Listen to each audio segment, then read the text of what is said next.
এক আলেম তার স্ত্রীকে নিয়ে ট্রেনে করে শ্বশুর বাড়ি যাচ্ছেন। তাদের পিছনের সিটে বসে আছে এক জেনারেল শিক্ষিত তার বউকে নিয়ে। লোকটির বউ পর্দা তো দূরের কথা, বরং খোলামেলাভাবে যাচ্ছেন। ওই আলেমের বউয়ের অবস্থা তার বিপরীত। এক পর্যায়ে ওই আলেমকে উদ্দেশ্য করে লোকটি বলতে লাগলো, মোল্লারা নিজেদের বউকে আবদ্ধ করে রাখে, একটু খোলামেলাভাবে রাখতে জানে না। তখন ওই আলেম দাঁড়িয়ে লোকটিকে বলল, ভাই, আপনার এই ব্যাগটাতে কি আছে? লোকটি বলল, আমার গোপন জিনিসপত্র আছে আর টাকা পয়সা আছে। আলেম বলল, সেখানে কেন রাখছেন?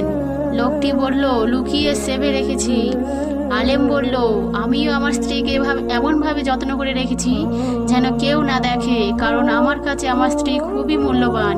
পকেটের টাকার চেয়েও কোটি গুণ বেশি। আর আপনি আপনার বউকে পকেটের টাকার চেয়েও বেশি ভালোবাসেন না বা মূল্যবান ভাবেন না, তাই আপনার টাকা পয়সা অতি যত্ন ও গোপনে রেখেছেন, আর নিজের বউটাকে জনসম্মুখে খোলামেলা রেখেছেন।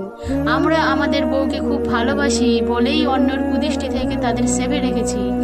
তারপর ওই জেনারেল লোকটি খুব লজ্জিতজনক বোধ করলো।